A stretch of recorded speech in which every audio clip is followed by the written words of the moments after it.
Salut à tous, on se retrouve aujourd'hui pour l'épisode 1144 du Zap Image. On commence tout d'abord avec l'anniversaire du jeune crack allemand les gars, c'est l'avenir ce joueur, c'est Kai Havertz qui fête aujourd'hui seulement ses 21 ans. Donc comme je l'ai dit les gars, il est très bon avec l'équipe du Bayer Leverkusen, c'est l'avenir de la Mannschaft, donc seulement 21 ans pour lui aujourd'hui. Donc il devrait quitter cette équipe du Bayer Leverkusen parce qu'il est beaucoup convoité sur le mercato. Donc il y a deux gros clubs qui sont intéressés par le jeune allemand, donc l'équipe du Bayern Munich et l'équipe de Chelsea. Ensuite les gars, on continue avec l'Allemagne, on va parler de la deuxième demi-finale de la Coupe d'Allemagne, hier qui avait lieu sur la chaîne l'équipe, je vous avais prévenu hier. Donc c'était le Bayern Munich contre l'équipe de Francfort, et sans surprise, le Bayern Munich s'est imposé 2-1 dans cette demi-finale. Donc moi j'ai regardé simplement la première mi-temps, donc le Bayern était largement au-dessus. On peut voir que Francfort a égalisé, et ils ont réagi juste après le Bayern Munich, parce que Lewandowski, une fois de plus, buteur côté bavarois. Donc le Bayern les gars s'impose dans cette deuxième demi-finale. Donc du coup les gars, la finale le 4 juillet prochain, ça sera une finale entre le Bayern Munich et le Bayer Leverkusen. Et pour finir avec l'équipe allemande du Bayern Munich, donc hier ils ont joué avec leur nouveau maillot pour la saison prochaine. Donc déjà le maillot domicile pour le Bayern pour la prochaine saison, on peut voir que Serge Gnabry le porte, et le maillot du gardien, donc certainement souvent porté par Manuel Neuer la saison prochaine, donc ce maillot bleu. Ensuite on quitte l'Allemagne direction le Portugal parce que la Liga NOS, ça fait déjà une semaine que ça a repris, et hier soir l'équipe de Porto jouait contre Maritimo et victoire de Porto 1-0 grâce au milieu mexicain Corona. Donc Porto reprend la première place du championnat parce que les gars, dans le même temps Benfica a fait 2 partout contre Portimonense, donc très mauvais résultat pour le Benfica, surtout que l'équipe de Lisbonne menait quand même 2-0 dans ce match. On peut voir qu'ils se sont fait revenir alors qu'ils menaient 2-0. N'oubliez pas qu'il y a quelques jours, quand même, leur bus a été attaqué par les supporters à cause du mauvais résultat. Une fois de plus, un mauvais résultat pour l'équipe du Benfica. Donc du coup, deuxième au classement à 2 points de l'équipe de Porto. Ensuite, on va parler de la grosse info de la journée. Donc c'est une info qui fait tellement plaisir à tous les fans de football parce que ce soir les gars, c'est le retour de la Liga. Enfin les gars, quasiment après 3 mois après le dernier match du championnat espagnol. Donc ça reprend ce soir. On peut voir que pas mal de une de journaux sportifs européens font la une sur ce championnat espagnol qui reprend aujourd'hui. Donc déjà la une journal L'équipe en France est marquée la Liga des talents. On peut voir Benzema, on peut voir Nabil Fekir ou même Antoine Griezmann, ces 3 Français qui évoluent dans le championnat espagnol. Donc cette fois-ci les unes des journaux espagnols, donc bien évidemment ça parle de cette reprise du championnat. Donc vous pouvez voir la une du journal Marca, Todo, Liga. Cette fois-ci la une journal AS, donc la Liga est enfin de retour, la compétition redémarre avec le derby sévillan à huis clos. Donc bien sûr les matchs seront à huis clos. Donc le sort des 20 équipes se décidera en 39 jours. N'oubliez pas qu'il y a quand même 11 journées en moins de 40 jours. Donc ça va jouer quasiment tous les 3 jours, bien sûr, cette fin de championnat espagnol. Cette fois-ci, la une du journal Sport, c'est marqué la Liga est là. La compétition reprend pour le moment à huis clos après un arrêt de 3 mois. Et avec 11 journées décisives, donc le Barça est favori avec un Messi qui veut gagner cette Liga, qui signifierait que ce serait quand même sa 11e avec le club Blaugrana. Donc n'oubliez pas que le Barça a toujours 2 points d'avance sur l'équipe du Real Madrid. Et si le Barça venait à gagner cette Liga, ça serait quand même la 11e pour Léo Messi. Donc pour continuer avec l'attaquant argentin, donc il y a quand même quelques défis, quelques objectifs pour cette fin de Liga. Donc le défi de Messi, un Léo super motivé à 2 nouveaux records en ligne de mire en plus du doublé. Donc le doublé bien sûr, pourquoi pas la Ligue des Champions et la Liga. Donc le meilleur buteur de l'histoire pour un seul club, donc c'est toujours Pelé qui a ce record. Et le plus de Pichichi dans l'histoire de la Liga. Donc Pichichi c'est le meilleur buteur dans le championnat espagnol. Donc Griezmann au top, il a dit je veux être important. Donc voilà les gars. Ce soir reprise de la Liga bien sûr avec ce derby de Séville, donc le FC Séville contre l'équipe du Betis Séville, donc ça sera à 22 h sur beIN Sport. Ensuite jetez un coup d'œil sinon à toutes les autres affiches de cette 28e journée du championnat espagnol. Donc déjà cette 28e journée se disputera sur 4 jours, donc de aujourd'hui jusqu'à dimanche. Donc en grosse équipe espagnole, donc demain par exemple Valence jouera contre Levante à 22 h.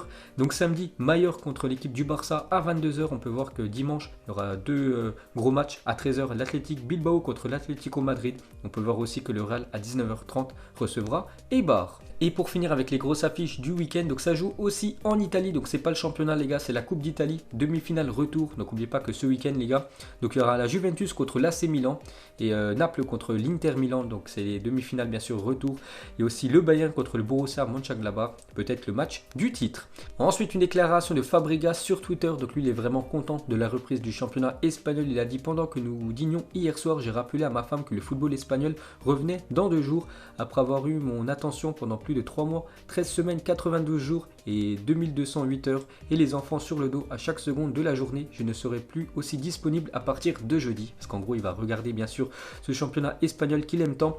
Donc elle m'a répondu, eh bien c'était sympa d'apprendre à te connaître. Quel grand homme tu t'es avéré être. Voilà une petite info sur le joueur de Monaco. Ensuite, on va parler du Real Madrid, une petite photo des joueurs du Real Madrid hier à l'entraînement pour préparer ce match dimanche contre Eibar. Donc on peut voir, ils sont tous contents, on peut voir quand même Gareth Bale qui fait l'idiot tout à droite. Regardez ce qu'il est en train de faire, bien sûr. Il est en train de mimer, en train de jouer au golf. Ensuite, cette fois-ci, on va parler de Eden Hazard, totalement remis et prêt à être titulaire contre Eibar. Mais le Belge devrait débuter sur le banc car Zidane a pour l'habitude de ne prendre aucun risque pour éviter toute rechute, surtout en ayant en tête le prochain match contre Valence. Donc n'oubliez pas que dimanche, c'est Real Madrid contre Eibar et mercredi prochain, donc c'est Valence contre le Real Madrid. Donc c'est pour ça que normalement Eden Hazard devrait commencer sur le banc parce que n'oubliez pas que ces dernières semaines, ces derniers mois, il était souvent blessé. Donc Zidane ne prendra aucun risque.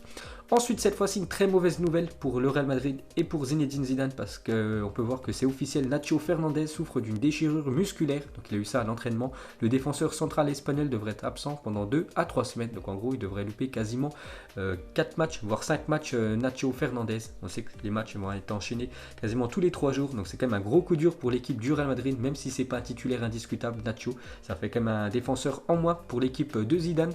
Donc du coup, la blessure de Nacho et les doutes concernant Militao propulse Lucas Vazquez comme alternative à Dani Carvajal au poste de latéral droit. Pourtant, Vazquez, les gars, c'est plus un ailier. Donc, il pourrait être le remplaçant de Carvajal parce qu'il n'y a plus personne en défenseur droit du côté du Real Madrid. C'est pour ça que le Real doit absolument faire revenir, bien sûr, Hakimi à la fin de saison. D'autant plus que ce dernier est sous la menace d'une suspension pour accumulation de cartons jaunes. Donc, s'il prend un carton jaune Carvajal, donc, il sera suspendu pour le prochain match. Donc, normalement, ça devrait être Vazquez, défenseur droit. Ensuite, cette fois-ci, direction l'Angleterre. On va parler d'une équipe, mais hier, qui a joué un match amical contre une équipe de division inférieure. Donc, c'est l'équipe de Arsenal. C'est incliné 3-2 face à Brentford. Donc Brentford, les gars, c'est l'équipe de Div 2 anglaise. Donc aujourd'hui en match amical, pour rappel, Arsenal jouera la semaine prochaine face à Manchester City. Donc c'est dans exactement 6 jours, les gars. Ça sera mercredi prochain. Un match en retard. Manchester City contre l'équipe de Arsenal. Et hier, les Gunners se sont inclinés 3-2 contre cette équipe de Division 2 en Angleterre. Donc il va falloir absolument se ressaisir pour les Gunners parce que sinon c'est une fin de saison très compliquée. Et pour finir avec cette équipe de Arsenal, donc actuellement c'est plutôt moyen, mais il y a quelques années les gars c'était très très fort Arsenal, quasiment la meilleure équipe en Angleterre quand Arsenal était imprenable. Donc bien sûr à l'époque il y avait du Thierry Henry avec Bergkamp en attaque, on peut voir aussi la défense avec Sol Campbell qui était très bon bien sûr, et aussi Patrick Vieira qui était en milieu de terrain. Ensuite, on revient en France, on va parler de Tino Kadewere, meilleur buteur de Ligue 2 la saison dernière, a été présenté hier à la presse. Donc on a parlé hier, qui devait être présenté hier après-midi à 14h30. Donc j'avais dit que j'allais vous montrer quelques photos. Donc voilà une petite photo de Kadewere du côté de l'OL. Donc il a fait une déclaration, il a dit: je suis très heureux d'être dans cette équipe, c'est un très grand club, je rêvais d'y jouer et c'est désormais arrivé. J'ai beaucoup travaillé pour être assis à cette place. Donc maintenant bien sûr à lui de prouver que c'est un bon footballeur. Et hier bien sûr il a participé à son premier entraînement. Ensuite, pour continuer avec l'Olympique Lyonnais, donc selon Foot Mercato et le Dijon Show, le DFCO s'intéresse à Pape Cheikh Diop, donc un milieu de terrain de 22 ans cette saison. L'Hispano-Sénégalais a participé à 14 matchs de Liga avec le Celta Vigo où il a été prêté par l'équipe de Lyon. Pour rappel, Lyon l'a acheté 10 millions d'euros en 2017. Donc moi, vous savez que je suis abonné à l'équipe de Dijon et je valide totalement, bien sûr s'il arrive du côté du DFCO. Et pour finir avec l'Olympique Lyonnais, donc Jean-Michel Aulas a annoncé l'organisation d'un tournoi amical au Groupama Stadium. Donc en gros, il y aura 8 équipes réparties en 2 groupes. Donc des matchs étalés sur 1 à 2 semaines et un tournoi masculin et un tournoi bien sûr féminin. Voilà, pour faire jouer aussi les filles du côté de l'OL. Donc le président de Lyon aimerait d'ailleurs y inviter le Paris Saint-Germain. Parce qu'oubliez pas que les matchs en France, les matchs surtout officiels c'est interdit. Mais les matchs amicaux c'est possible à partir début juillet. Donc c'est pour ça que Jean-Michel Aulas aimerait organiser un tournoi. Ensuite, on va parler du programme de la suite de la Ligue des Champions selon le journal espagnol AS. Donc d'après ce journal espagnol, donc le 8 et 9 août prochain, 8e de finale retour dans le match par exemple Juventus contre l'équipe de l'Olympique Lyonnais. Donc 4 jours plus tard les gars, quart de finale, donc c'est pas indiqué si c'est des quarts de finale aller-retour ou quart de finale sur un match simple et normalement le 23 août prochain, finale de la LDC. Ensuite, pour continuer avec cette Champions League et toujours selon le journal AS, donc le reste des 8e de finale retour de la Ligue des Champions se jouera les 8 et 9 août prochains. Donc on a parlé juste avant. 48 heures plus tard, un final 8 débutera à Lisbonne entre tous les qualifiés pour les quarts de finale. Donc en gros, à partir des quarts de finale.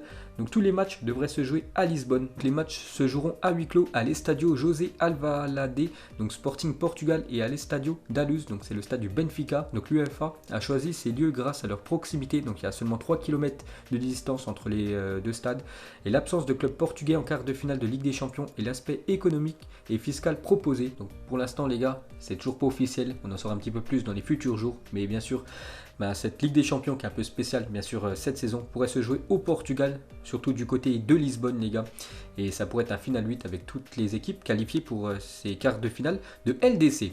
Ensuite, on revient en France, donc officiel, le RC Lens reprendra l'entraînement le 24 juin prochain, bien sûr pour préparer cette future saison, parce que l'équipe de Lens monte en L1.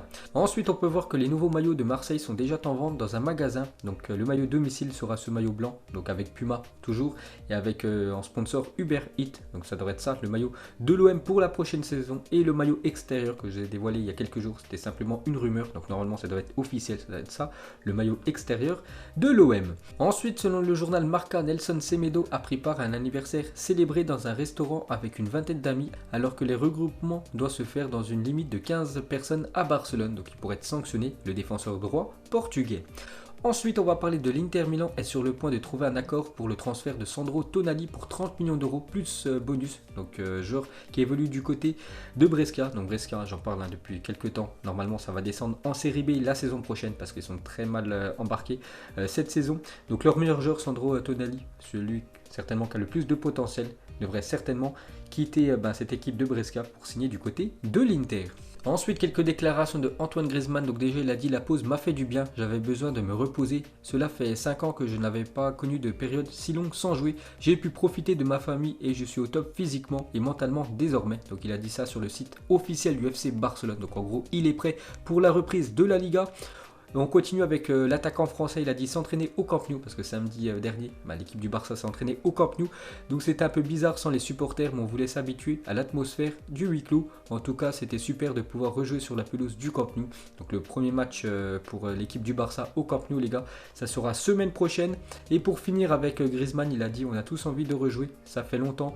Nous nous sommes bien préparés pour le déplacement à Majorque, donc samedi à 22 h, et nous sommes prêts à démarrer cette série de 11 matchs où il faudra faire un sans faute, pourvu que tout se passe bien. Bien sûr, parce que le Real Madrid est juste derrière avec 2 points de retard, donc il faut faire absolument un sans faute pour l'équipe du Barça s'ils veulent être champions d'Espagne. Ensuite, une petite photo d'un joueur que j'adore dans le football, donc bien sûr vous savez que c'est Sergio Ramos, et il y en a qui ont fait un montage avec sa tête parce qu'il se laisse pousser depuis quelques temps les cheveux et la barbe, avec un montage avec koh, donc semaine 3, koh, Sergio footballeur, 34 ans à Madrid. Donc c'est vrai que Ramos maintenant il a une tête d'aventurier. Ensuite les gars, on va parler de Robert Pires, ancien joueur de l'équipe de France, ancien joueur du côté de Arsenal. Actuellement il a 46 ans, a annoncé qu'il allait passer ses diplômes d'entraîneur en Espagne à partir de l'année prochaine, donc d'après le Parisien. Donc voilà, Robert Pires les gars, bientôt on le verra entraîneur. Ensuite, regardez ce terrain à Phang Nga en Thaïlande. Donc de temps en temps les gars, je vous montre des stades un peu partout dans la planète. Cette fois-ci les gars, c'est du côté de la Thaïlande avec ce City qui est sur l'eau. Donc incroyable, bien sûr il faut jouer avec des bons joueurs, sinon tu vas tout le temps à l'eau chercher le ballon. Ensuite officiel, l'ancien coach du Stade Rennais, Philippe Montagnier, signe au Standard de Liège. Donc une petite info sur l'ancien coach du Stade Rennais, donc il file en Belgique. Et pour finir ce zappimage, donc 89e minute, tu mènes 1-0 l'attaquant adverse par seul but. Que fais-tu? Donc en premier choix A, donc le A et le choix C c'est quasiment le même. Donc tu le découpes, désolé gros, j'étais obligé. Et le deuxième choix tu laisses en espérant qu'il rate. Donc vous mettrez tout ça en commentaire. Donc moi je crois pas le choix, bien sûr tu le découpes. Et au risque de prendre un carton rouge. Mais bon, pas le choix les gars.